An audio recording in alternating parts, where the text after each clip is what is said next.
Yeah, It has to make sense in it. yeah,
Our session today, I can promise you, it's going to be insightful from entrepreneurs and entrepreneurs. We have our experts here. We are here to empower students to take charge and build businesses and lead their teams to success while mastering the art of pitching and securing funding. Allow me to briefly talk about TiE and its core values. TiE is an organization that fosters entrepreneurship globally. What started as a conversation, a small gathering in Silicon Valley in 1992 has now become 55 chapters in 14 countries. So TiE Dubai is the Middle East chapter. Our main pillars are mentoring, networking, education, funding, and incubation. While TiE has a global reach, we make sure each chapter gets to focus on the local ecosystem. We run exceptional programs for entrepreneurs across the MENA region. The TiE Mentorship Program is an extremely beneficial program for companies who are looking for support from seasoned and successful entrepreneurs who can help you navigate your startup journey way better. The TiE University Program, that's what we are at this point pushing for. The applications are open. I hope you all know that. If you go to tiedubai.org, you can apply. You should give yourself the opportunity and apply. It's a fantastic program. We actually pick out 3 winners and fly them to Silicon Valley to pitch directly to investors and a jury member. You have boot camp. It's an exceptional opportunity beyond any prize money that you will get. And at the global level, the prize money goes up to $50,000 for the winners. And I'm also very pleased to say that last year, whoever won, the 3 of them, the winner and both the runners-up, were projects then, last March, but today they are all licensed businesses. And one of them has, in fact, closed a $50,000 funding. So do give yourself that opportunity. I think you have the ground to, water and grow. We also have the TiE Women Program. Through our TiE Women Program, we mentor and support top winners in UAE, Saudi, Egypt, Levant, and rest of the Middle East, where female entrepreneurs are given the opportunity to present their business on a regional and global stage. The Middle East chapter of TiE Dubai, is based in Dubai Internet City for the last 20 years. The easiest way to be a part of our community is to follow us on our social channels. It's TiE Dubai everywhere. LinkedIn, Instagram, Twitter, Facebook, YouTube. So we have sessions also up on YouTube, which could be really valuable for you from multiple speakers. I do see some familiar faces. Great to have you back. Yeah, and hope the others enjoy the session. And if you have any questions, please feel free to connect with me or Payal. We are here to help you, and especially the student entrepreneurs. Any doubts, please don't hesitate to reach out. Without any further ado, I will introduce speakers for today. Abir Nijme, Head of Business Servify, market researcher with 2 decades of experience in shaping market strategy for global brands. A management executive experienced in telecom and tech with key expertise in strategy, enterprise marketing, digital transformation, and innovation. Currently head of business at Servify, a leading global device lifecycle management platform that brings together people, process, and technology to deliver a great digital device ownership experience for its customers. Prior to that, she has led B2B digital transformation initiatives for a regional telecom group, developed their corporate innovation ecosystem, and created strategic partnerships to extend technology enterprise solutions. Abir is a Sloan Fellow at Stanford Graduate School of Business. She is very passionate about creating impactful businesses that leverage technology to improve lives. Abir, you want to take a seat? Romit Dasgupta, founder and CEO of AI Workspace. Romit is a serial entrepreneur who at the age of 23 did his first tech startup in New York, built it into a multi-million-dollar enterprise with Fortune 500 clients. In 2007, he joined his family business, Globson Group, having business interests in education, technology, vocational training, and real estate. He brings a global outlook, strategic vision, and a profound passion for institution building to all his ventures. In his recent role as the MD of Globson's technology business, AI and FinTech, he was instrumental in scaling its operations from 50 to over 2,000 people in India and across. He's an angel investor and plays an attractive role in mentoring startups.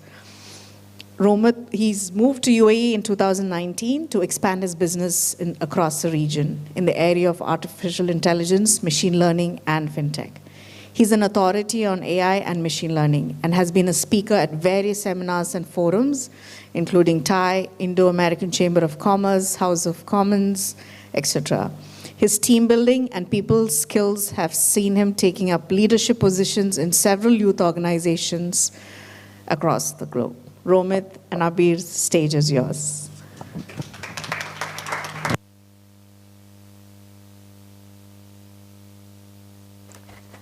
Hello, good evening, everyone. Hi, good evening. I can assure you, I didn't write that intro for myself. Someone in my office did, and they obviously wanted a hike after this, I guess, appraisal season, so they wrote too much. Thank you for all of you to this afternoon, evening, for coming all the way. Abir and I are going to spend some time discussing a few topics, as you're aware. But before we get into that, it'd be, like Cicely was saying, I just want to get a sense of the room. So I'm guessing most of the people here are students from universities. Which year of college is this? Like second year, third year? Masters. Okay. First year for masters. Okay, great. And everyone here wants to be an entrepreneur or wants to have a startup. That's amazing. Yeah, great. So I think we'll try and keep it very informal and interactive, if possible, right? So we encourage you to ask a lot of questions as we go along. And to kick it off, I think what we'll do is, me and Abir will maybe have a few questions for each other. And then, maybe, we can lead into some questions from the audience post that, and we'll see how that interaction goes. But the general theme here is that we like to keep it as interactive as possible. Abir? Sure, yeah. Hello, everyone. Hope you're all doing well. And thank you for coming today. So for the, just curious to know, for the TiE University pitch, are any of you, have you already applied for it, or are you thinking about applying, or? Okay, no. You have applied already? Okay. Okay, great. So I hope also by the end of this session or at some time soon, the rest of you would, consider that. So we, for today, we have a few topics that we want to discuss, and as Romit mentioned, we want to keep this as interactive as possible. We'll take it up as a form of conversation, but we do invite you to, come in and comment or, ask questions or even challenge us in whatever we say, and let's see how this goes. Okay. Shall we start with the first topic? Yeah. I think the first topic mentioned here is leadership. And as all of you know, it's a very, it's a topic which is spoken about in most of the forums, right? So Abir, I think in the context of, youngsters wanting to get into startup, what do you think are the essential qualities of an entrepreneurial leader? What kind of skills, qualities should they really have? Okay, so that's a very good question, Romit, because this is something that I have, thought about throughout my my journey in the corporate world and in the startups world. And I think before I give the answer to this, there's one learning that I would like to share with everyone here. And when I first started my career, I used to think that usually there is, one archetype for a great leader or a successful leader. And then over time, from my interactions with different leaders, what I realized is actually that is not true. And in fact, leaders do come in different shapes and forms and sizes. So you come across some leaders who are probably, introverts or extroverts, or some leaders who are calm, others who are, storytellers. Some leaders even who are nerds, who come across as nerds or as cool. So there's not really a specific, archetype for a successful leader, and that was, for me, sort of, a big discovery. And not only that, I think also in a sense it's a big relief, because what this means is that fundamentally every one of us, everyone in this room, can potentially be or is capable of being a successful leader. And if you look at the leaders that we're familiar with, the names that we come across, the Bill Gates, the Steve Jobs, the Mark Zuckerbergs of the world. I mean, if you think about all of those leaders, I mean, obviously each one of them has a completely different, character, completely different leadership traits, and that also proves the point. Now, what is important to remember, and I think that is also it's about, to be a successful leader, you also have to be yourself. You have to be authentic to yourself. And it's not about, trying to study, a successful leader and trying to imitate them, but it's about, just being yourself, because people around you can easily, sense if you're genuine or not. And if you really, as a leader, you want people to follow you or to act based on your, vision and to buy in your, your plans and your vision, then you have to be authentic, and that's a very, important learning. Now, going back to your question on the qualities of successful leaders, so I think you've probably all, studied in all the, textbooks that you've been, going through all the years. There's usually this long list of, leadership traits. So you hear that, successful leaders have, growth mindset. They are highly confident. They are risk takers. They are passionate. I mean, all of these things apply for sure. But there are specific traits, like 3 qualities that for me are, special in a way. And these are the ones that I would like to probably elaborate more on. And the first very important one is related to communication. And what you notice is that successful leaders are very good communicators. They communicate clearly. And this is very important because communication is critical for an entrepreneur starting from day one in their journey up to the whole, life cycle of the startup. And what do we mean by clear communication? So the first thing is that clear communication is a sign of clear thinking.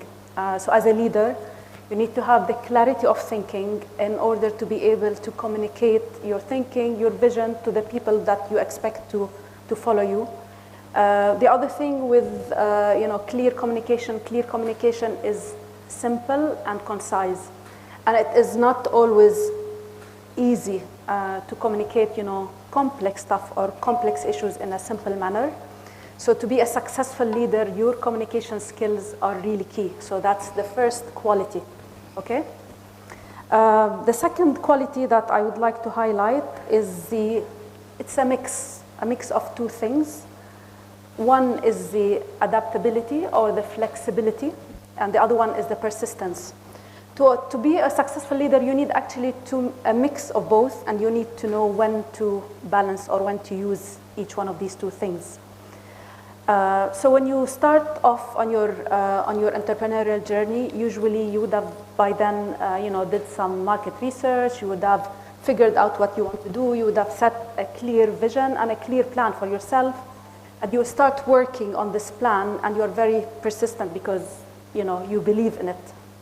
However, in reality, things change, and in this entrepreneurial journey, you will be facing lots of changes, whether it's the changes in the business environment, whether it's changes in your customer business needs. So as an entrepreneur, you should be tuned into all of those changes, and you should assess and understand when you should be persistent versus when you have to take all of these things into consideration and actually be flexible enough to change what you're doing That could be changing, a feature on a product that you have. That could be, dropping a product line that you have. And that could also mean that could be more drastic, and it means pivoting or changing direction of your business. And unless you do this and you do it on time, and unless you are tuned into all the changes and you're listening to your customers and the market and what's happening around you, you might end up being stuck on a vision or a plan that you've set initially, and this will just simply lead to the death of your company. So that's another important one. Even if we look at some stories that we're all familiar with. So I don't know if any of you know that when YouTube started, it actually started as a dating website or a dating app, and then it went through different pivots in their journey, and they ended up being what we know them today with all the success that they have. So that's why having this a mix of flexibility and persistence is very, very important. So that's the second one. So we said clarity of communication, being flexible and persistent at the same time.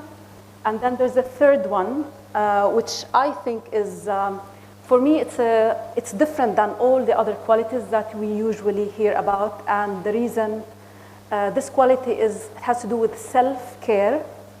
So all the general leadership qualities that we hear about, they're usually related to the way leaders engage with their, with third parties, with the external world, with their partners, with their employees, with their customers. But self-care is about how a leader engages with themselves, how they take care of themselves. And this is very important for all of you because great leaders, they do understand and they appreciate the link between your body and mental health and the success of your business. And here I'd like to highlight a study that the NHS in England have conducted, and it's they looked at the mental health issues that people are facing, and one of the outcomes of the study is that entrepreneurs have a higher probability, they have 50% higher probability of experiencing mental health issues or reporting mental health issues as compared to the general public.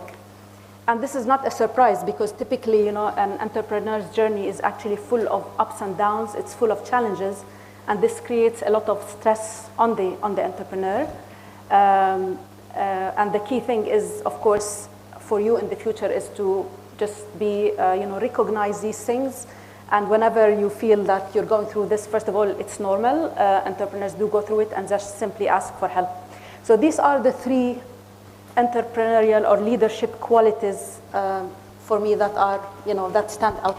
Great. Okay. Great, thank you. So maybe we'll segue and, move to the audience. And let me ask you guys, I'm sure you have admired leaders in your life and you've had role models. Anyone wants to volunteer and maybe give us a name of a leader that they admire, and what quality of the leader according to you, stands out? Maybe just one or two people from the audience. Hello. Yeah. I feel like Elon Musk doesn't show that he is a good communicator. Whenever he's in an interview or talking to the audience, he doesn't feel like he's comfortable with himself. I always got confused on that point. Maybe that's his strategy. I don't know. We will find it later. Anyone else? Any other leader that you admire and a skill set? Yeah, please. I think there's a gentleman there or someone here as well. I think Steve Jobs, he got clear vision and he talked clearly. That's what I see. So that goes back to what Abir was saying about the communication part. Excellent. One last person. Anyone else wants to talk about their role models, someone that they admire? No? So actually, can I just comment on, so you spoke about Elon Musk, and I think one important thing to remember is that, great leaders are not perfect at doing everything. And it could be true, yes, that Elon Musk has, but this could be. And I think that also tells you that as a leader, you need to continuously work on improving yourself and improving your skills. And nobody, like, you cannot find a leader who is perfect on every single dimension. So that's a good point. Sure. In fact, whenever I've heard Elon Musk speak, I think his style of communication actually makes you believe that he's thinking on the spot and responding. So most of the leaders will come in and say, okay, they'll have a script behind. But if you see him talk, you always get the sense that he's come not prepared. And he's kind of speaking from the heart, right? Maybe that's the perception he wants the others to take away. So that could be one of it. So anyway, thank you very much for the interaction. Let's move to the team. Okay. How important is it to have the right team for an entrepreneur to make his or her business successful, and how do they go about doing that? Okay, that's a very good question. So I think we've all heard before the saying that alone you can do so little, together we can do so much. And this is like a saying that refers to teamwork, and specifically in the context of a startup, what it means is that if you really want to take your business to the next level of success or profitability, you can only do this with a team. You can only do this with the right people around you. So that's the first basis. It's important to have a team. It's important to have the right team. Now, if we look at, and I want to quote here a study that was conducted by CBI Insights. It's a study that they conducted on failed companies. So they picked 100 companies that actually failed. And they wanted to do this analysis to try and identify what are the reasons for this failure. So from this analysis, they realized, looking at all the trends, they realized that there are like 12 key factors that have contributed to the failure of those companies. Now, usually when a company fails, it's not a single reason, it's multiple, or it's a combination of reasons. But those 12 factors came up as the top reasons. And these included factors like, running out of cash, or, regulatory issues, or a flawed business model. So all those, reasons that we're familiar with. And also on top of that, the team, not having the right team, came up actually as one of those reasons. It's rated as 7 out of the 12. And what this tells us is, the quality of your team, the quality of the team that you have is actually, highly correlated to the quality or the success or failure of your business. Okay, so that's looking at things just in numbers and putting things into context. So usually when we say, we hear this term, having a good team and having the right team. So the question is, what do we exactly mean by, right team or good team? So there are different, things or aspects, but on a very basic level, having the right team or having a good team, it means, having a team with diversified and complementary capabilities and expertise. That would be one. And then, of course, having a team who's, experienced and understand the business. That's number 2. And the third one, which is an important one, is you want your team not only to support you, but also to challenge you as a founder or a CEO. Because in many instances, and I've seen this in my career, where, a founder is treated like, someone who's, who can never do anything wrong, who can never say anything wrong, who's always right in whatever. And there's a strong tendency from people around, those leaders to always agree. And this is actually, detrimental for the business. So this is a very important point in the future in your, careers or in journeys. When you become founders and leaders, encourage the people around you to actually not only listen to you and do what you ask them to do, but to also challenge you. Okay?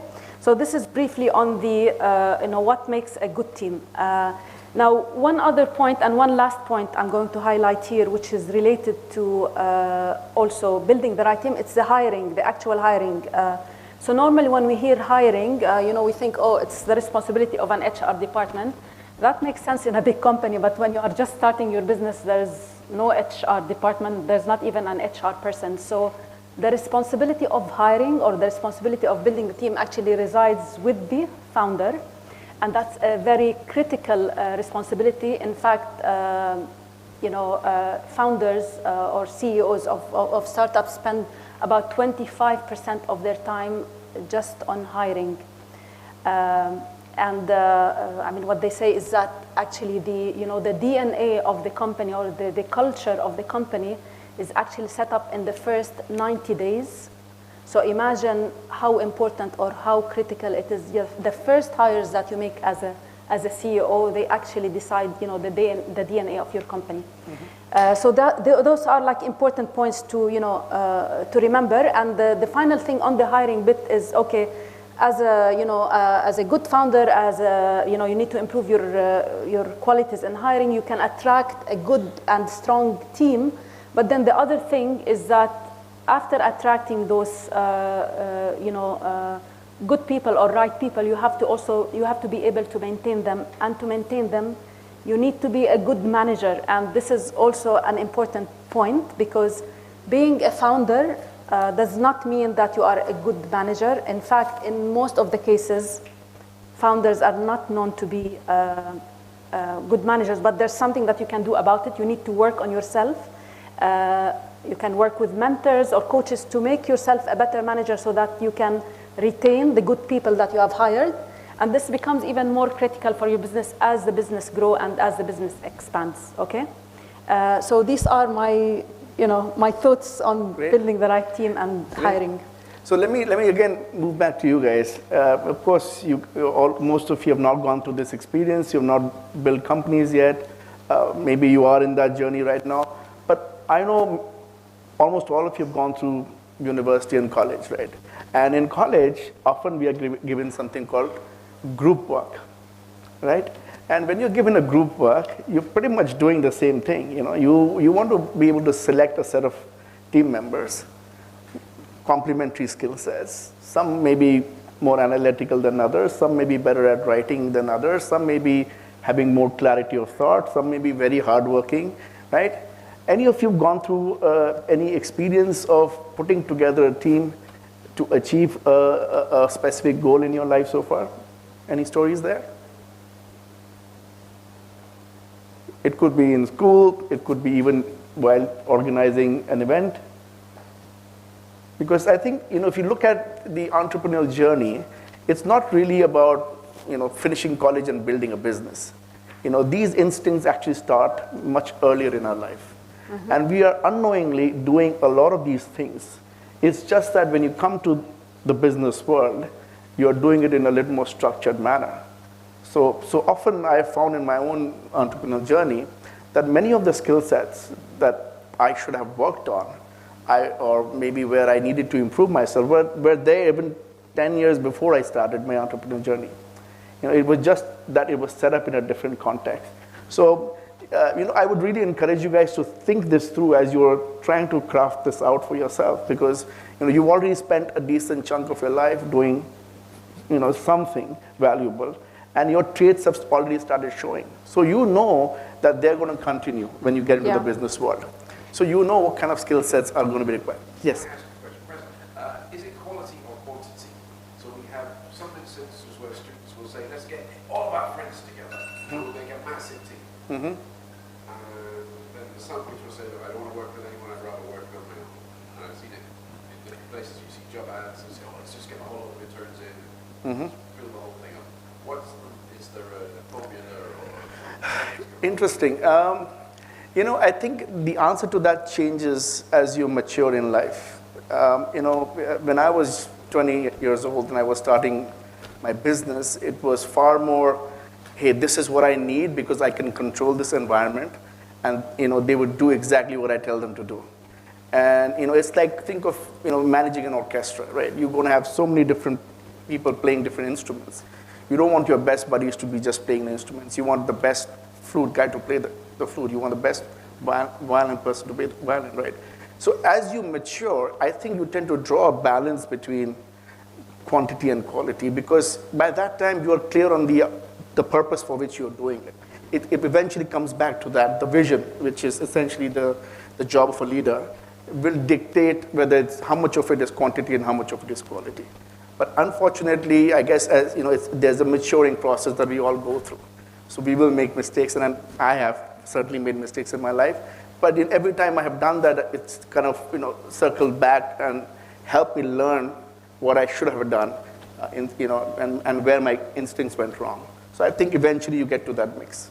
Yeah, and I think the other thing is if you're doing things by yourself, I mean, you can get away and you can do things, but there's always a limit. But if you want to go much further, you will need to engage others. You will need to be working with others, and especially if you're building a sustainable business, it's impossible for you to just do it by yourself. If I can follow up, you've created a mass of new friends, and you find that 6 of them are not playing. How apart from calling me and saying, kick him out of my team, how should they manage that kind of a situation where they have a team which is too big and the people who are just being carried and they need to get rid of them? Again, it's different answers at different points, but I think the way I look at it now today is that every individual has a motivation in their life. And when you have a dynamic team, motivations are going to be different. So the job of a leader is to really tap into the motivations of people and see how they can stitch that together. It's never easy to do that because you're going to have people with different personality traits often in a team. But the leader who's able to do that is always successful. But again, to Abir's point, to the first question, then you have different styles of leadership. So there are people who are very authoritative. If you've heard someone talk about Steve Jobs, he's a great visionary when you hear the story. But people who worked under him, will tell you that he was not the easiest boss to be around, right? So I think, eventually, if you are a good leader and you identify the potential of people and their motivation, and if you're able to, navigate that to the vision of what you're trying to build, at least 70-80%, I think there is an element of success which can be harnessed from that. Yeah. Many say you should hire people with the same vision, but it's very hard to do that. To find the right people that share the same vision, because most of people just want to work, just want to get paid. Yeah, well, I think, as a leader, you should be able to, get the buy-in of your people on your vision. And I'll tell you a personal experience when I joined this startup that I'm currently working for. So when I met the founder for the first time, first of all, the industry that I'm in right now, it was never of interest to me, I would say. I would never have thought or imagined myself working in this industry, and forget about, working in this, setup or environment. So I was totally it was not even on my mind. But when I met the founder for the first time, and he explained to me his vision for the company and what he is, planning to achieve and how he wants to achieve it, automatically he got my buy-in. I started believing in what he just told. You got motivated. Yeah, and I've agreed to join the company. So this is a power. So maybe you will come across people that today, as they are, they don't have this vision or they don't share this vision with you. But as a leader, you have to get them to, believe and see what you see. One thing I'll ask maybe all of you here. What is that one thing that every leader, no matter which style, which country, which region, which background you come from, has in common? Every leader has it. What do you think that is? Every leader has to have it.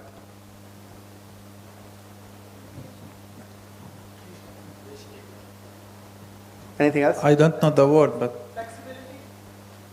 to have the... It's going to be a very, very kind of a silly answer once I tell you what it is, but... to be insistent, I don't know the word, Yeah.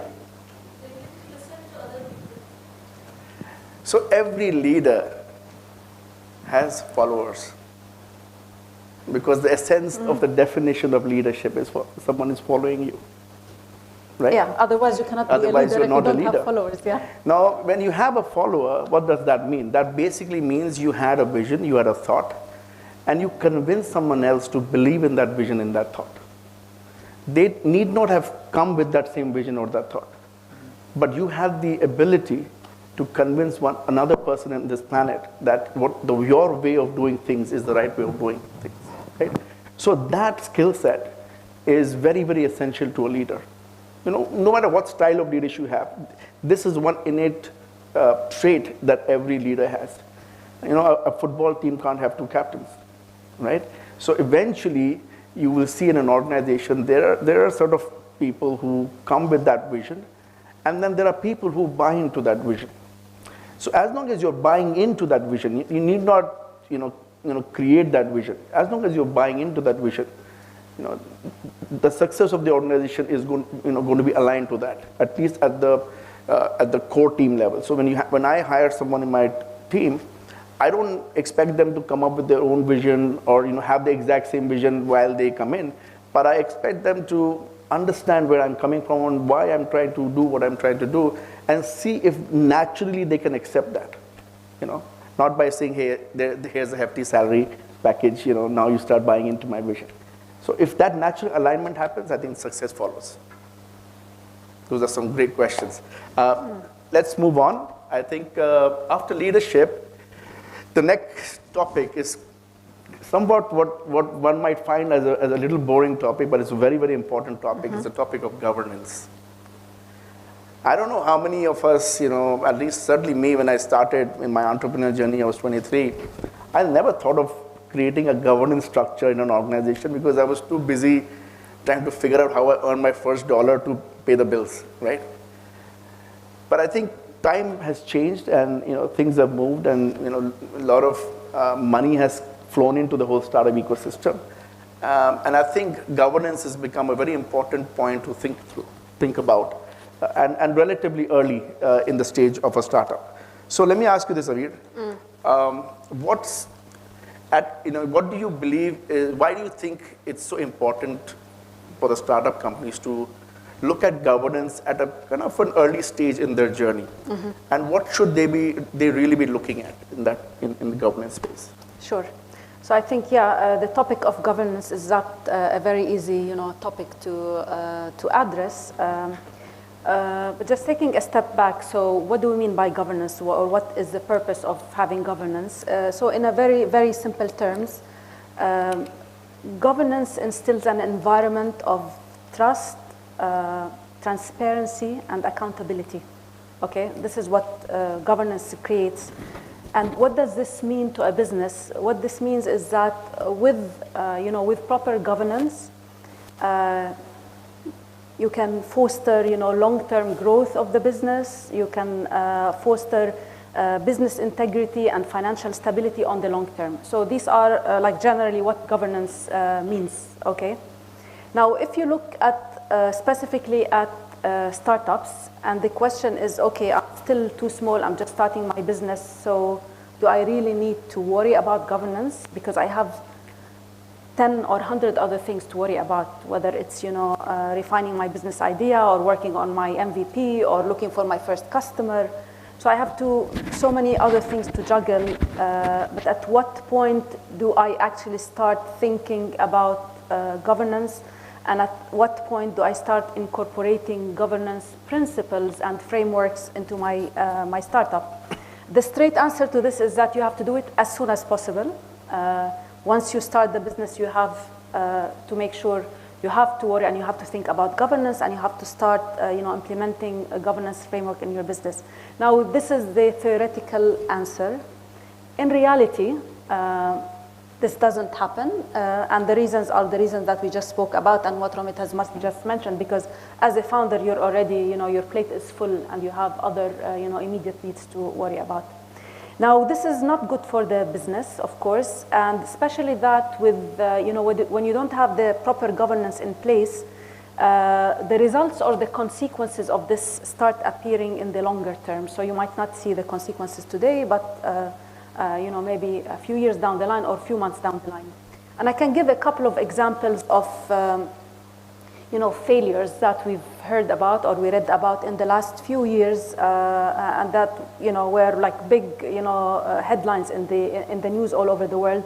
One of them is the failure of WeWork. That's one example, the co-working space company. The other one is the failure of the health tech Theranos. Okay. And these are companies that reached massive size and massive valuations, and at the end they just failed. And we can argue that the failure was due to so many different reasons. But if you really look closely at all those reasons, and at the heart of their failure, it was simply a failure of governance. So in the future, if you're interested to know more about this, I encourage you to go back and look at those two examples closely. So in a nutshell, it's a failure of governance that has surfaced or appeared after years. So it's important to remember this. Now the question is, okay, as a startup, why is it important for me to start thinking about governance from day one? So there are different reasons and different motivations for you to do this. The first reason is that usually in a startup, the growth happens very quickly. So we see exponential growth happening. It's quick, it's sudden, and your business needs to be prepared for that. So you need to have the right business practices in place so that when this growth happens, you are ready for it as an organization or as a business. That's the first one. The other one is if your ambition or your aspiration is to grow the business. Now, to grow the business, you will need to attract investors. You will need funding. And one of the first questions the investors are going to ask you, or the first things they're going to do, is they will do due diligence on your business. And what they expect to see is that they will expect to see proper governance in place, especially these days with all the big failures that the world has witnessed. Okay, so these are two main reasons for you as a founder or for a startup to really consider working and consider the what they need to do for governance starting from the very early days. So I think now, I think these are like my key points on why is governance important. It's you have to start as early as possible in your entrepreneurial journey. Don't postpone this. Although we have the tendency to deprioritize because as a founder you're busy with so many different things. So so the only thing I'll add to what Abir said here is think of all of you are students today. Maybe some of you are entrepreneurs as well. The way I looked at governance is think of it as having a good habit. Habits take time to build, right? You can't just get up one morning and expect you have a six-pack figure, ready to become the best model in the world, right? It takes time, it takes discipline, it takes effort to get there. Governance is kind of like that. So maybe when you have a startup, it's not the most important thing in your life. But if you don't start building that habit from get-go, all of a sudden you start growing and building, and the first round of checks comes in, and new board comes in.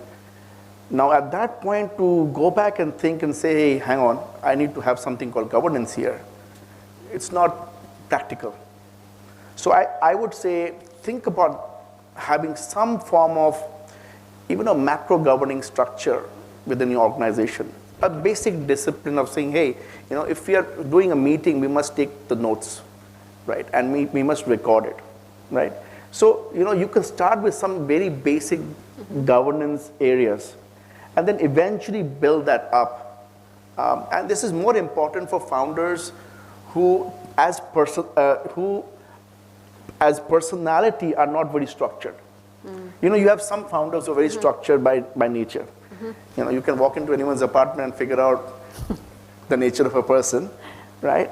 So if you are being honest with yourself, you know what kind of traits you have in that space of being disciplined. If you don't, it's a good idea to be conscious about it. The other thing I'll tell you, and my view of looking at governance is think of the importance of zero. What is the importance of zero in our life, right? The importance of zero is it tells you what is plus and what is negative. It's a point which, it's a point of a relative reference, right? So when you have a governing structure, and maybe you're stretching the boundaries, but because you have that structure, you know you're stretching the boundaries, right? Either way. But if you don't have a structure, everything that you're doing is right. There's no wrong, right? And you would never have that reference point to pull you back and say, hey, I know for this phase, I need to stretch myself.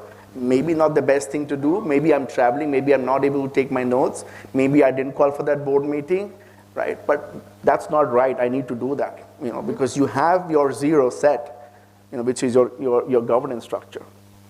So these are the two sort of contextual things I would, encourage you guys to think about as well as you start this journey. It's very important because later on when you're building a company with a few hundred people, you can't just get up one morning and say, I need to put this in place. It's very difficult to do it then, right? Amit, I like your point about the fact that governance is not just like a button that you press and all of a sudden you have it. It's like the bodybuilding. It's something you work on. It's a process actually, and it's a process of learning and continuous improvement. And also since your business evolves over time, and everything changes, whether it's in the business or in the environment, and also your governance needs to evolve with that. So that's a very good point. Sure. I like also your second point where you look at governance as a reference. It's a reference that gives you this indication. At least whether you're right or wrong, and how much where you are, where you stand exactly. Correct. And it's very important to establish those references as early as possible in the business. So let me ask you this, Abir. With all of these things that we're talking about, with all of them here, when is the right time in that journey that say all of them are going through, where they should say, now I should register my business, now I should go and incorporate my business? What's that point? So that's a very good point because now registering a business, it's about it's a decision to create this legal structure for the business. And it's a very critical point in your journey. Now there are several things as a founder that you would want to think of or consider when you do this, and I'm going to state like 5 different things or benefits that as a founder you would achieve by taking this step, registering your company, establishing this legal structure for your business. So the first one is protection from personal liability, because once you establish this business as a legal entity, at this moment you are separating or segregating your personal liability from the business liability. And that's an important step, because if something wrong goes in the business, if the business gets sued for any reason, you are protected as a person. So the first one is protection of personal liability, which is very important. The second one is also as important, and it's about having the clarity and formalizing the relationship between shareholders. And that's especially important for people who are working with other co-founders. And when we say formalizing the relationship, because once you establish you register your company, then you, as part of this process, you will also agree on the shareholding and the equity shareholding in the company. So that's the first important point that comes along with this. And at that point, you can agree on this equity shareholding based on the interests of each one of the founders. And this is important for the future, because by having these things properly stated, you would minimize the chances of any disputes in the future with your co-founder. Now, the other important aspect from a shareholding perspective or ownership perspective is the IP, intellectual property. Now, what you have to make sure is that any intellectual property that is created by those two founders, it should be owned by the company rather than by the individuals. And because also IP is a big part of or it's in the heart of the company value. Your IP is like your heart as a company. And you want to make sure if in the future, for any reason, even one of the founders leave the company, this IP remains and is owned by the company. So this is a second reason or a second benefit to make sure that you establish your own legal structure. The third one is related to investments and raising capital and financing your business, because if you want to go and approach investors, and this is what we're going to talk about in the second half, you will need to have the structure so that you can raise the investments and accordingly issue the equity. So you need this vehicle or this setup or the structure to do it. So that's the third one. And the fourth one is enabling the equity compensation, because as a founder, and when you're attracting, the key talent or the key, employees that you're bringing onto your, to join your startup, one of the main things that you need to, offer them equity. So offering equity to your employees, you cannot do that without having this legal structure. So that's a fourth reason or a fourth benefit. And then finally, of course, I mean, as a business, if you're going to go out and give a good image or a good impression to either customers or partners or investors, having this setup, it gives you a lot of mileage and credibility in front of all your stakeholders. So those are the main things I think that makes great. it So important. at this point, any of you have any questions on some of these topics on leadership, talking about team building, having the right team, governance, anything that comes, please. Yeah, of course. Can you get a mic, please? Are you going to sing by any chance? Okay. Sure. Just mention your. Remember yeah. to mention your name. Yeah, it will be great. Singing is also welcome. So my name is Umar, and the problem I have came across when we talk about leaders is that we often came across people who are not dedicated, who are not motivated to work, and this often affects the startup, not just the startup, the people you are working with. So how can we tackle these kind of problems? Okay. So when we are working in team, the other team members, most often they are not dedicated, and they don't have the same kind of mindset we have. So how can we tackle that? Okay. So I think this is very similar probably to the point that was raised earlier and Right. what Romit has responded. And there's always, I think, one good place to start from is trying to, because different people or different team members have different motivations, and trying to identify what is their motivation for working or non-working. That would be a good starting point to understand first the situation.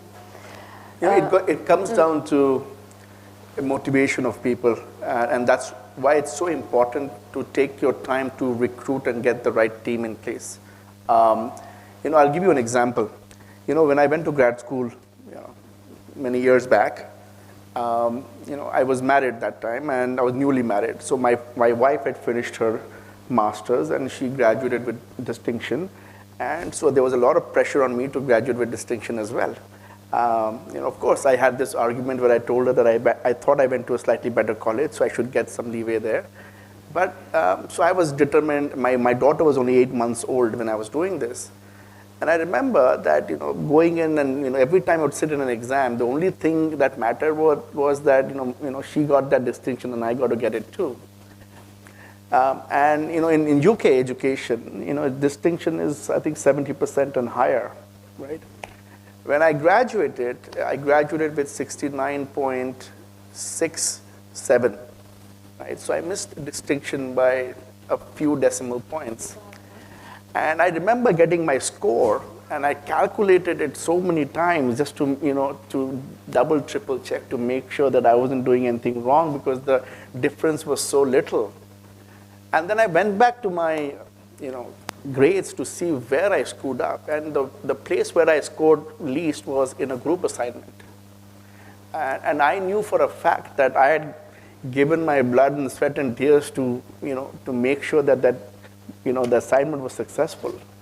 But the reality of life is that you are always going to have people, who have different motivations. So it's not a problem that you can solve 100%, right? It's a problem you can mitigate and make sure that you get the maximum out of it.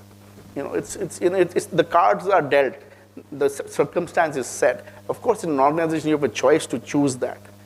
choose the people that you have. So which is why I always encourage people to take their time to recruit. But in life, sometimes you'll be dealt those cards, right? So don't try and get into a 100% situation. It's very difficult to achieve that.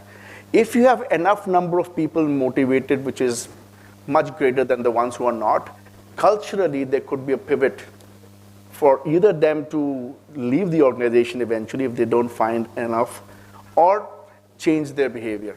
So your job should be that at least 75-80% of your organization should be highly motivated. And that culture should try and influence the others, or at least make them think why they are trying to push back if they are working in your company by choice. Because it's a choice that they have. They don't have to sit there and work, right? So I think, identifying their motivation and then focusing on having majority of the organization culture aligned could be one way to look at seeing whether in the long run that pivots, in the right direction or not.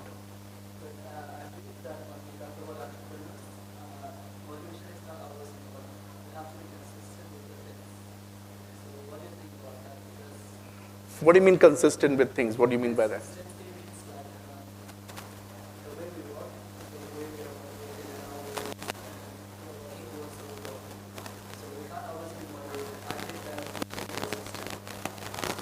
See, I'll tell you, we spoke about something on leadership, right? And I asked this question, what's the one common thing about leader, which is followers. Now, by definition of being an entrepreneur, you've got to be a people's person to start with. Because without people, you can't build a very successful, scalable organization, right? And people are not going to be always similar, right? They're going to come from very different personalities. Think of a guy who is an accountant in a startup. What is his motivation? He's just doing entries, than a guy who is doing sales, right? Very different personalities. But as an entrepreneur, your job is to align both of them to the vision of the organization. So I think as an entrepreneur, you've got to be flexible about saying, that's why you need, when you're starting, why we do mentoring in TiE, or you need, these kind of set of well-wishers or seniors who've been in the industry long enough to guide you in that direction. And always reach out and seek that kind of help, right? Like, either through a mentoring program or through some kind of a person that from the industry who can guide in the right direction. Because, the most difficult thing is to manage people in any organization. It's not really the technical skill set that can be solved for. So while consistency is important, I would also say people management is equally, if not more important, in any success of a business. I would like to add one point to your question. So in reality, sometimes there are bad hiring decisions that are made. So you hire someone and you believe that they're the right person, and then after that you discover that you were mistaken. So these things do happen, and what you have to be careful about is, good people and bad people are both infectious. So you want to make sure that a bad person actually does not, or a negative person does not, affect the rest of the team. And that's where you have also to make critical decisions and fire. And sometimes, you have to, when you decide to fire, you have to fire fast also. Don't let things extend. So that's another reality that you have to acknowledge as a founder or as a leader. You don't, you make lots of decisions. One of them is the hiring decisions, but you will not always 100% hire the right people. You will make mistakes. But when you realize that hiring one person was a mistake and this is affecting the performance and the motivation and of the rest of the team, then you have to also make a fast decision and fire the person. So this is another aspect. Just to make it more difficult, think about a situation when that person that you're talking about is a co-founder. What do you do then? Right? There are situations where Complex. you have, moving on. Whoa, we're moving to the most interesting part of today. Great. Okay. Okay, so let's say, I have this idea, I started on my business, I already have an MVP, I went out, I already spoke to some prospect customers, some of them are, very interested and I started onboarding them. I'm doing all of these things. I'm already, looking at, potential, good team members to, to hire. Things look good, okay? But of course, to go forward and to, grow my business and to expand, I will need, to raise some finance. I will need to start, talking to investors. Investors, right. So my question is, at what point really exactly should I think that I'm ready to go out and, start this engagement with the investors? How do I know? Like, what are they? Okay, so, I'll give you a little bit of background and context. So for me personally, I've been an entrepreneur around 21 years, getting into 22 years. And I've, in the journey of last 21 years, I've never raised any capital because my model was bootstrap, build, and business should pay for itself. But that was my thinking 21 years ago when I was starting. But I've sat on the other side where I have invested in organizations, and whenever I have this conversation with the founders, I always tell them I'm possibly the wrong example because I've never raised capital. So, and I don't know, circumstantially I'm sitting on the other side, but maybe I shouldn't be sitting on that side. In terms of what I've understood in this journey, Abir, is that let's get the fundamentals right. So first of all, not every great idea is a good business, right? So I think all of us should recognize that. There are many examples if you go across the industry to tell you that a great idea doesn't necessarily mean a good business. The other thing to think about is really to understand that when you think of an investor, what is his or her motivation to write a check of even $100 into your business, right?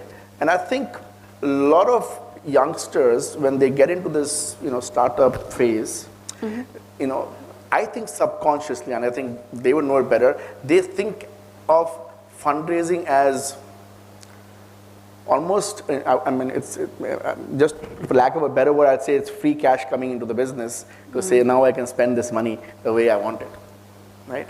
I have had many of those conversations. And I'll share one conversation. So one of the investments I did in this, in Dubai actually is a tech company out of Dubai. I met this founder, I think 1.5 years ago now. And he was raising capital, and so he's probably doing about $300,000 in revenue at that time. And he met me, and we had this nice conversation. I said, okay, you're trying to raise money. How much money are you trying to raise, and what's your valuation? He said, Romit, $2 million, 10 million valuation. And I said to him, I said, look, I've met at least 5 or 10 guys, and everyone has this 2 and 10 in their mind for some reason. It seems to be a formula. Right? 10 million is my value, 2 million is what I need to raise. And I said, okay, his name was Craig. I said, Craig, tell me, how are you going to spend this $2 million? And he was stuck at 500,000. And then rest of it was, more marketing and more people and more marketing and more people, right? And then I told him another thing. I said, look, here's my thinking. So as an investor, when I write a check of $100,000, you know how much of business I have to do to make $100,000? If you take an average 15% return, maybe $700,000, $800,000 of business to make $100,000 profit. So when I write a check of $100,000, I'm actually investing $800,000 of effort into your business. It's not $100,000. First, you got to recognize that, right? Second is, when you think of creating value in your organization, you're barely scratching the surface, and you say you're already a multimillionaire. So into that argument, I said, okay, if your value is $10 million, the question I'm going to ask myself is, if I had $10 million, could I build your business? If the answer is yes, I would move to $8 million and ask the same question. And there would be a point as I move down the value chain where I would say, no, for this amount of money, I don't think I can build your business. And that's your value, right? Because for me, your replacement cost is the calculation that I'll do if I had to build. Just imagine I have all the money, right? And that's essentially what the valuation is. So I ended up investing that business at a value of $1.8 million.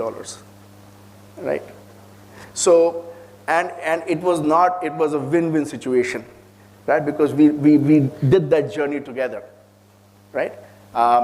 So what I'm saying is there is, when you look at investing in a company, and if you look at, you've got to understand the temperament of the investor. You've got to understand where you sit in that ecosystem. And then, logically, rationally take that journey. In terms of timing, I mean, there's no right or wrong timing for raising capital, though I have a personal belief which I can share with you. I think, once you've had an idea and a thought, right? You've heard of the 5 W's and an H, like when, who, where, how, right? Some of the management guys would have done that. I mean, it's as fundamental as that, right? You take a template like that and you start scribbling down the 5 W's and an H, right? It will put into context the reality of your business. You take that and, like Abir mentioned, you try and build an MVP around it, because now you're converting a thought into a product, okay?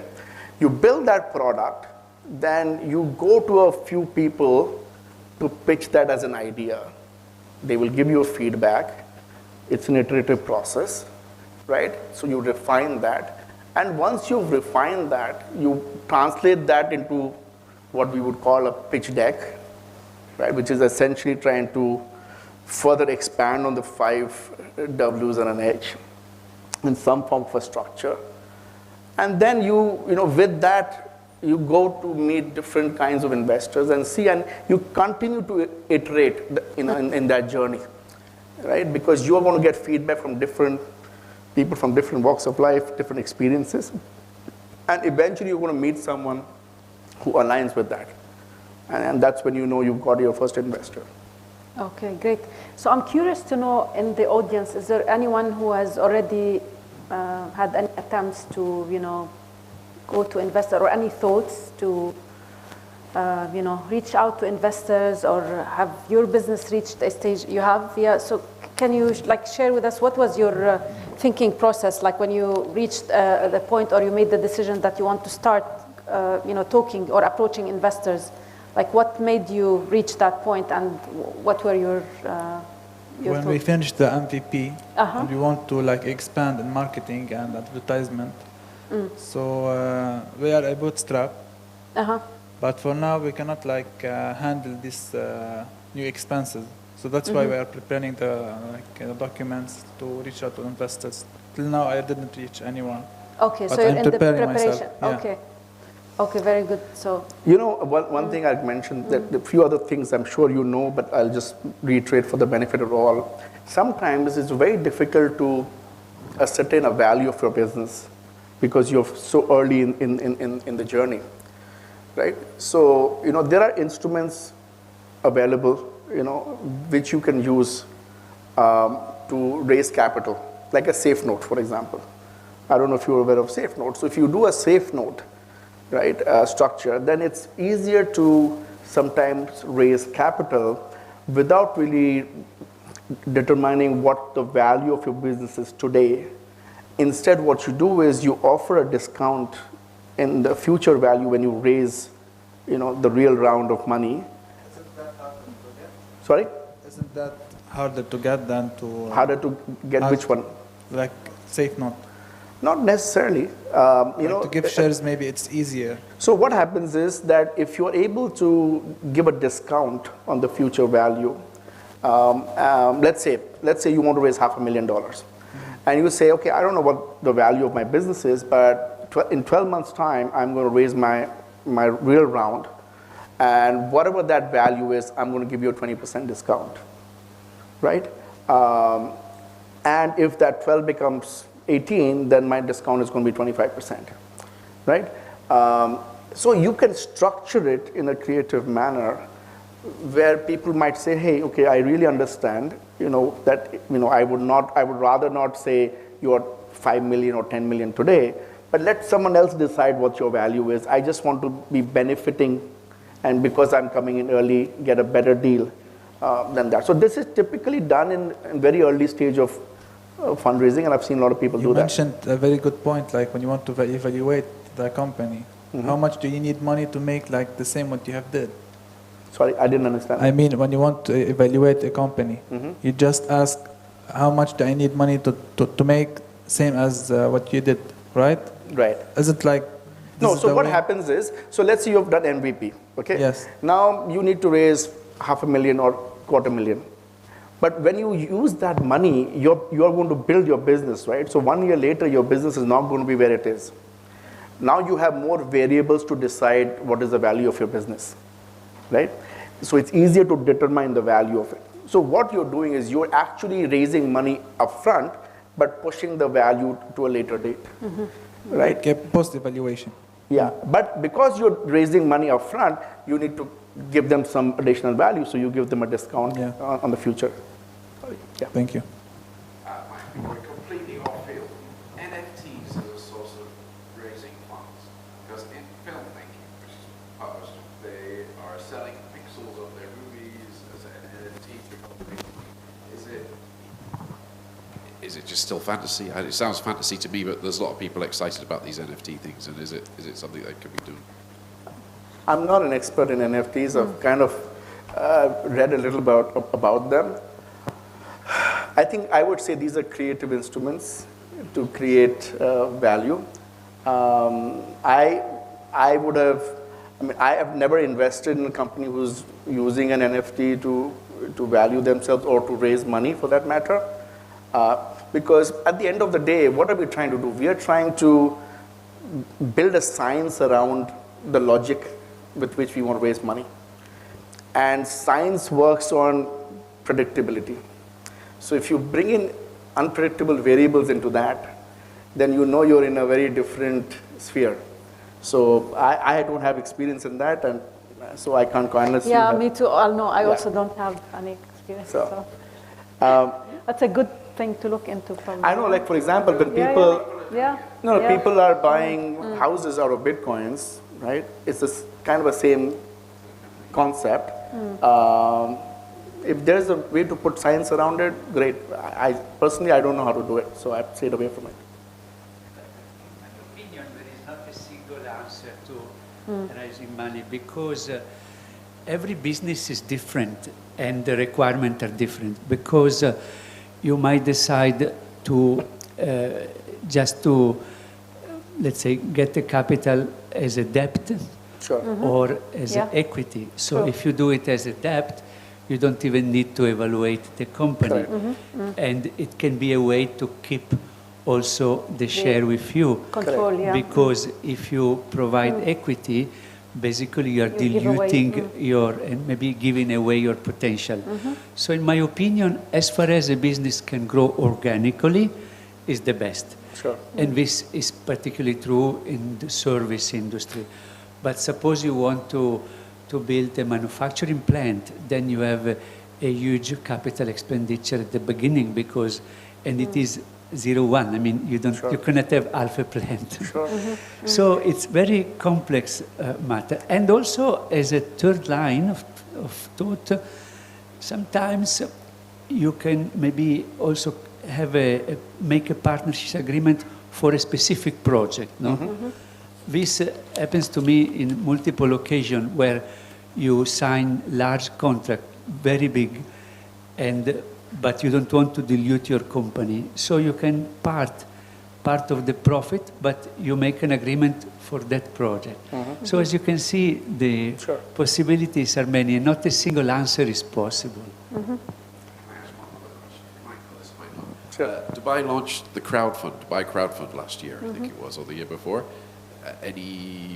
Is it still happening? Any successes are you anywhere crowdfunding, etc. using? Again, not an area of expertise. There are but some platforms there called are, Beehive, of course. and there's another one who's been around for some years. Eureka and Are they- Beehive, they're quite mature. Yeah, they do crowdfunding for. Yeah, they do any type of- crowdfunding. Yeah, you should check it out. Yeah. If there are other newer ones, Because it was very heavily regulated. so these are regulated. These two. This is the first time I'm hearing of a Dubai. Yeah. Okay, so this. So aren't you all challenging the speakers with questions? Are they asking? They are. I think these are potentially topics that we can cover in future sessions. So are all of you working on ideas at the moment to build your own companies, if I can ask? Ladies, you should.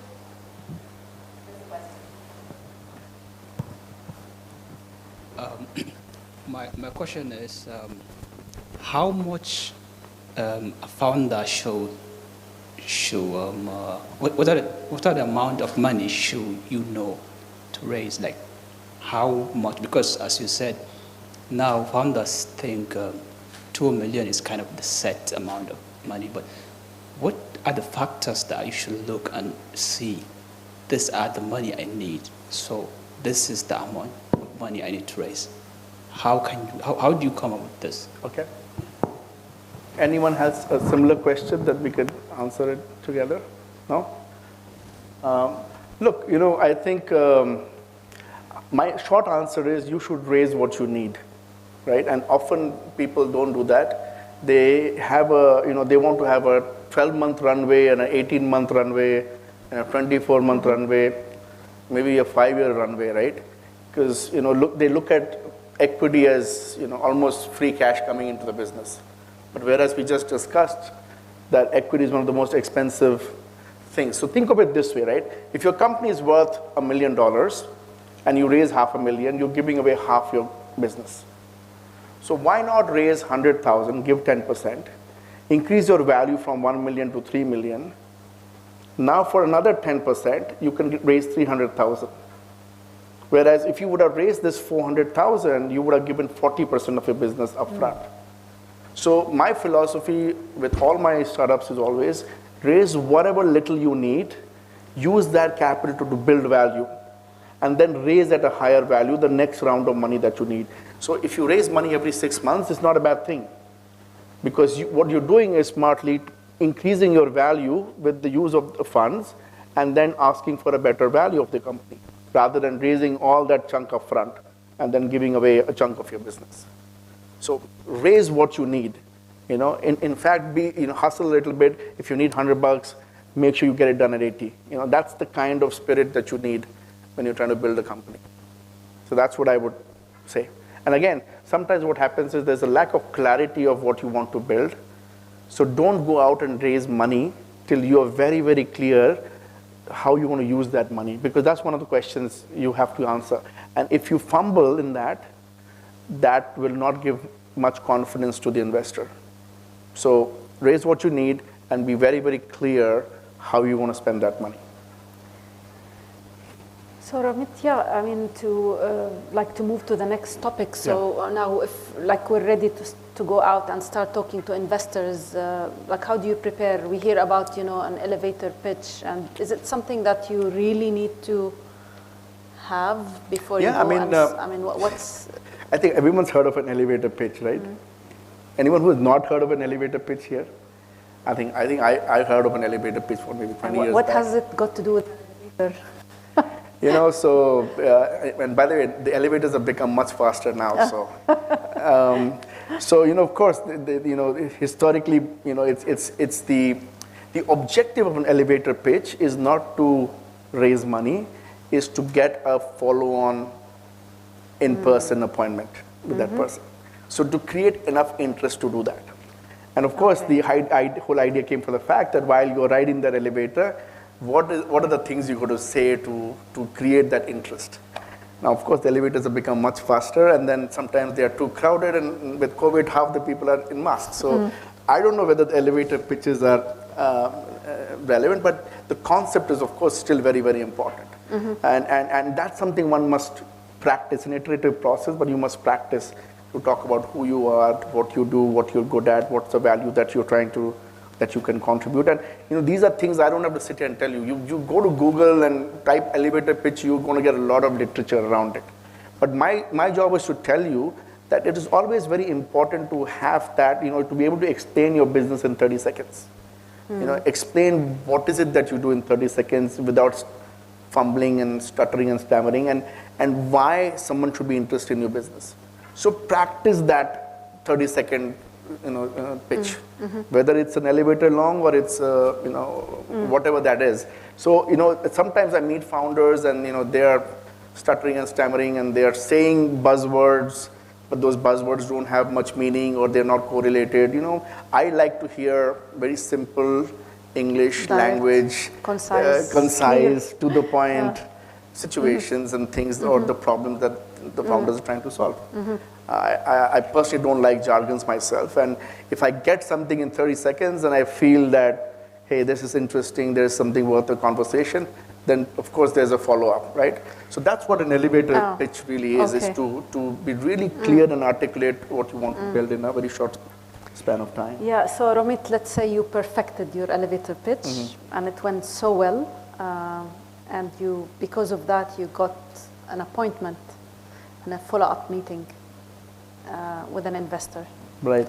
You need the money and you have to prepare for this meeting. So you need to go with a pitch deck, I assume.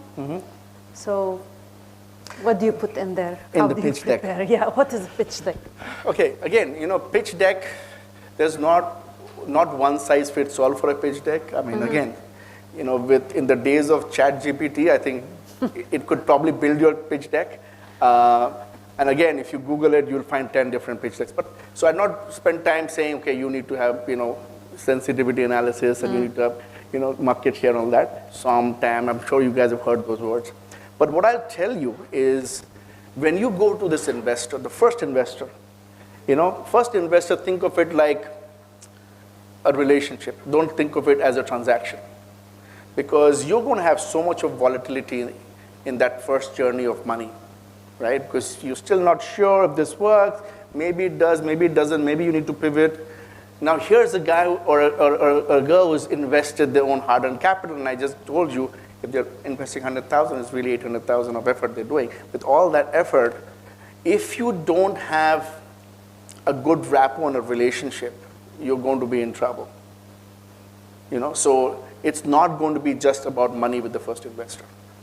There has to be common vision alignment there. There has to be shared interest there. Maybe even they are little hands-on with you in areas and helping you build and craft your business a little bit. I'm not saying they are a co-founder, but I'm saying short of being a co-founder, they are a little more hands-on and operational than really someone who just gives you the first money. Because if someone is just giving you money, they are going to be after you for the money. Right? So I always make sure that when I'm investing in a company that I understand the cycle of that business. I understand it can go up and go down, right? And I can stand by my founders in difficult times, right? That's very, very important with the first investor. The second thing is from a startup standpoint, when you go to pitch to a guy or a lady like this, it's very important to understand their history, right? So I know when you go to an investor, you must really, really research how he or she has, had the journey in their life. And not what they've done in the last 3 years, what they did 10 years ago, right? Because when someone is investing, they are in the mode to give back. They're in the mode, of course, to invest to make money. But, their root comes from something they did 20 years ago. And they associate with that because that's where you're standing today. You're not standing in their present. You're standing in their avatar 20 years ago or 25 years ago. So if you don't understand and research who he or she was at that point, you're never going to vibe with that person. Right? Of course, I don't know if you guys have thought about it this way, but I'm just telling you that that's very, very important. That today he runs a hedge fund, multi-million-dollar, but what was he doing when he was 22? And if you can strike that conversation with him or her, and then they understand that, you've won at least 30% of the battle right there, right? With this first investment. Of course, when you get institutional, it's more structured, but this, I'm talking about the first set of fundraising that you'll have to do.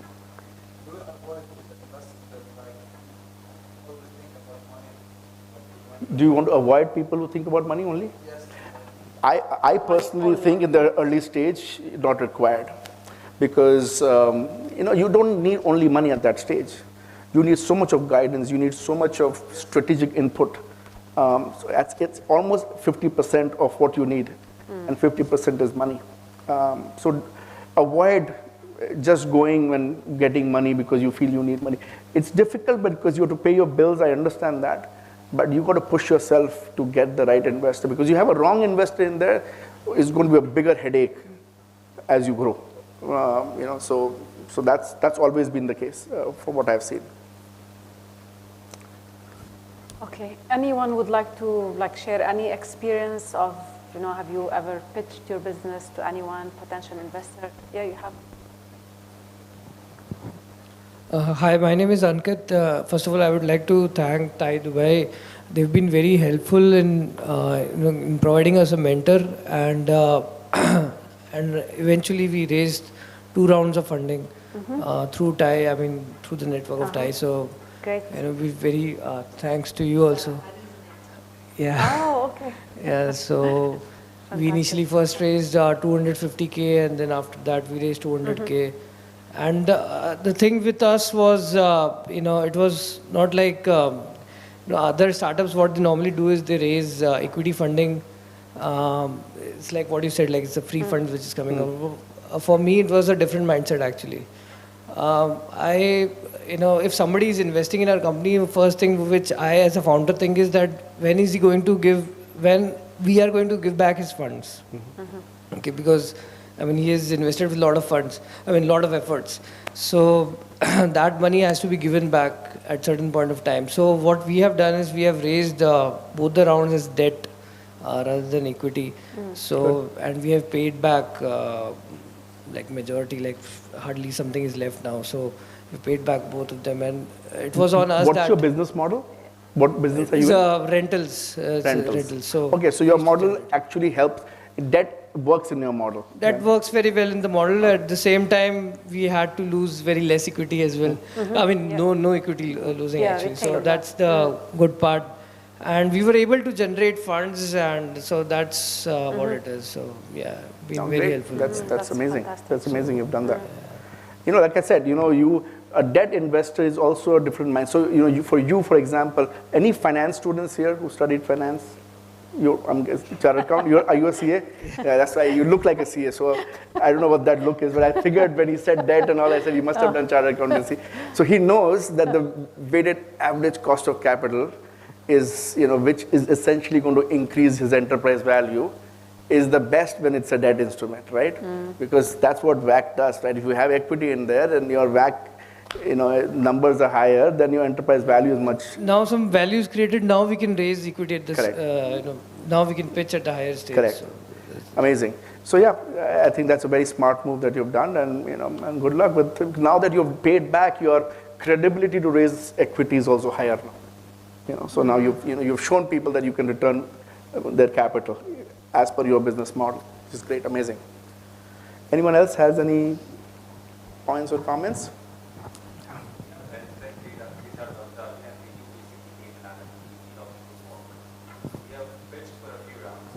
But basically it's a spin-off for universities, so we're limited in we have a tendency to university and not yet raise money, but we are having difficult time.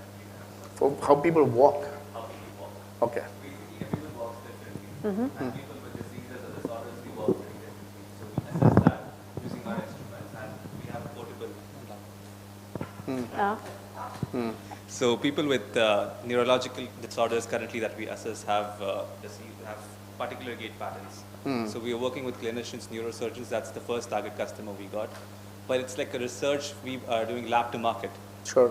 So, it is kind of slow because healthcare, IRBs, approvals. But yeah, we pitched a lot in Abu Dhabi, at least so far, and now we're moving out to Dubai. Excellent. Let's say your area is so focused, so you're not going to get a retail investor, traditional retail investor, come and say, hey, here's how I know I can multiply my money by investing in your business. So you've got to get the right set of people. I don't know if there are grants available in this space because you're doing research. There could be possibly other avenues how you can even fund your journey as well. So yeah, talk to me. Yeah. So I'll at least connect you to institutions that actually work with social impact companies and things like that. Yeah. Great. I think you had a question as well. Yeah. My question is regarding raising funds. So how do you look at it in terms of risk taking? So we've looked at different creative ways of raising fund, like NFTs, to debt, to actually going out and asking for money and losing equity, your own share. How do you look at risk, and how important of a role does it play? So if my way, I would not raise any funds. That, like, and I mentioned that to you, that the logic of doing business is business should be sustainable. I'll give you an example. I run a fintech company in Mumbai, and I think 7-8 years ago, I needed some capital to build a product, and we estimated I need about $600,000. If realistically speaking, what I needed to build the first version of the product. So my instinct was to say, how do I generate enough business to pay for it? So I started a service business just to fund that product business, right? And then eventually my service business became much bigger and scaled, but my instinct was not to go raise money. My instinct was, can I create a service model because service has more margins, which will give me the margins to fund my product. And that's the way I funded it. I didn't fund it thinking, because the moment you raise money, then you're answerable at the end of the day, right? So for different people, it's different. As an entrepreneur, I wanted to have my own journey the way I wanted to do it, so I chose this path. Some will choose NFTs, some will choose debt. It's your own journey, whatever works with you. There is risk everywhere, right? My business could have failed and not given me, and all that effort would have gone down the drain. NFTs has its own risk, debt has a risk, equity has a risk. So there's risk everywhere. What is it that you can digest is what you should really work on, focus on. Okay. Yeah. We also found that Dubai Next is the crowdfunding platform, which is great. a Dubai government okay. initiative. He sent me the link. So it's specifically for youth, supporting the youth, and it actually gets funded through Dubai SME. Great. You can put a goal and you can raise funds, but it's all or nothing. If you don't meet the target, the money goes back to the contributors. Oh, wow, Oh, interesting. okay. Yeah. But if you raise everything, then it comes to you. Great. Well, thank you, everyone. Thank you for being so patient with us. Appreciate your time and effort. And have a wonderful evening. Thank you. Thank you. Thank you so much, Romit and Abir, to go through everything. If you have any doubts and you want to talk to them directly, please do. And make sure you all apply. And even if there's only one winner that's coming out, but we mentor, we coach, we select the teams that has stand a better opportunity, so make sure you should apply.